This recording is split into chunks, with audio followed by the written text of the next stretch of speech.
Hi guys, welcome to new day new blog. আমার condition থেকে বুঝতে পারছো যে কি পরিমাণে রং খেলেছি।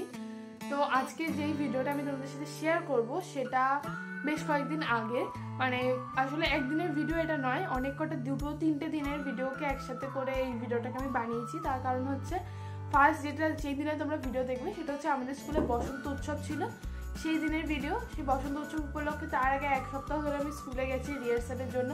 সেই সব দিনে আমি ফোন স্কুলে অ্যালাউ ছিল, তবু আমি কোনো ভিডিও কিচ্ছু করিনি। তো বসন্ত উৎসব ছিল আমাদের স্কুলে, আমাদের পারফরমেন্সও ছিল, প্লাস শেষে গান হয়েছে, নাচানাচি হয়েছে, কোনো রং খেলা হয়নি। এটাই একটা যা কথা, কোনো রং খেলা হয়নি, কিন্তু নাচ হয়েছে, গান হয়েছে, খুব মজা হয়েছে। আফটার অল এটা আমাদের স্কুল লাইফের লাস্ট বসন্ত উৎসব ছিল স্কুলে।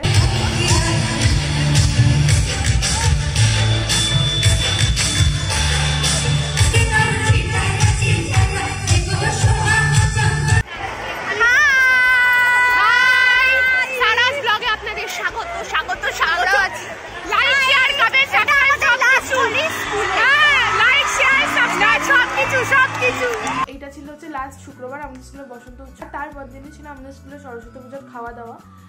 চিকেন বিরিয়ানি খাইয়েছে এবার আমাদের স্কুল থেকে, আর প্যাকেট করে দিয়ে দিয়েছিল বাড়িতে, মানে বসে খাওয়া না, একটা বাড়িতে নিয়ে এসে বসে খেয়েছি।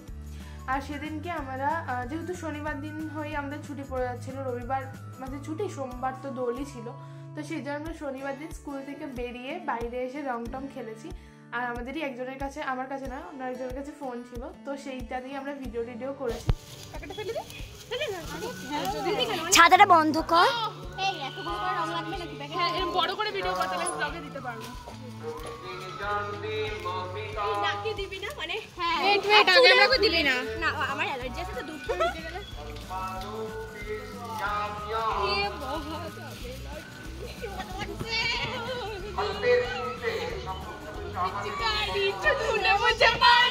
আমাকে কেউ সুযোগই দিল না, সাইডে কিছু লাগছে। ভিডিও করছিস? শর্ট আমার সব থেকে। তো স্কুল থেকে এসে বিকেলে ছিল পড়া, তো সেই পড়ার ব্যাচে শেষে এরকম করে রং খেলা হলো। আমার নেহাতে যে গায়ে জোরটা নেই বলে, নালে না দেখতিস। এটা কি ভিডিও করছে এদিকে? ও এটাই বলেছি। আমার পুরো কাঁচা ড্রেসটা আজকে ময়লা হয়ে গেছে স্কুলে যাওয়ার জন্য। আমরা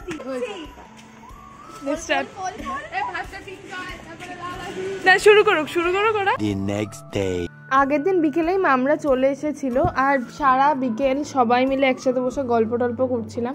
ইভেন আজকে সকালে উঠতেও অনেকটা দেরি হয়ে গেছে, তো আমি শুধু খাবারের ক্লিপগুলোই দেখাচ্ছি। আর আমরা সারাদিন আসলে সবাই আমরা শুয়েই ছিলাম, সারাদিন খাটে শুয়ে সবাই গল্প করেছি। তো দুপুরে খেয়ে দিয়ে উঠে ওই 3-4টে নাগাদ আমরা যাবো এবার মামাইদের বাড়িতে, কারণ এবার দোলটা আমরা মামাইদের বাড়িতেই কাটাবো। তো সেই জন্যই আমরা এখানে রেডি হয়ে গেছি। আমরা বলতে এখন অবধি তোমরা আমাকেই শুধু দেখতে পেয়েছো। আর মাম মেশো সবাই দোতলা দেখে এসেছিলো, শুধু সানাই দেখেনি। তো সানাকে সেই জন্য আমি ভাবলাম দোতলাটা দেখিয়ে নিয়ে আসি। তো আমরা গেলাম দোতলাটা দেখতে। আসলে ওরা এর আগে যখন এসেছিলো তখন আমাদের ঘরে প্লাস্টারও হওয়ার ছিল না, এখন তো প্লাস্টার হয়েছে, মেঝের কাজও মোটামুটি হয়ে গেছে। আমি তোমাদের সাথে শেয়ার করলাম না এটা, কারণ পুরোটা কমপ্লিট হলে তারপরেই একেবারে দেখাবো। কেমন একটা লাগছে, অন্যরকম বিউটিফুল। বোন আর সানা মাঝে, সামনে যাও।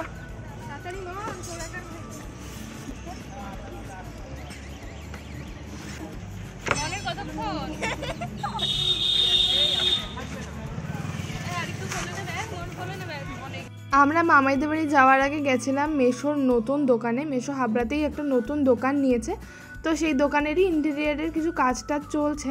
তো মেশো এসেছিলো আমাদেরকে সেই জায়গাটাই দেখা। তো এরপরে আমাদের অটো ধরে মামাইদের বাড়িতে যাওয়ার কথা ছিল। সানা আর বোন দুজনেই মেশোর সাথে বেরিয়ে গেছিলো, আর আমরা এখানে অটোর জন্য অপেক্ষা করছিলাম। প্রায় আধ ঘন্টার ওপরে আমরা এখানে শুধু অটোর জন্য দাঁড়িয়েই ছিলাম, তাই অটো না পেয়ে গরমের মধ্যে আমাদের এই অবস্থা। তারপরে অবশেষে অটো পেলাম, উঠে বসলাম, আর এবার আমরা যাচ্ছি মামাইদের বাড়িতে। বিউটিফুল লাগছে। আমরা মামাইদের বাড়িতে গিয়ে দেখি যে ওদের পাড়াতে একটা ন্যাড়া পোড়া হয়েছে, তো তারপরে সেই ন্যাড়া পোড়া পুরনো দেখলাম। তারপরে গেলাম টিনা দিদিদের বাড়িতে। এরপরে কি কি হলো সেটা নিয়ে তোমাদের সাথে দেখা হচ্ছে নেক্সট পার্টে। ততক্ষণের জন্য ভালো লাগলে চ্যানেলটি সাবস্ক্রাইব করো।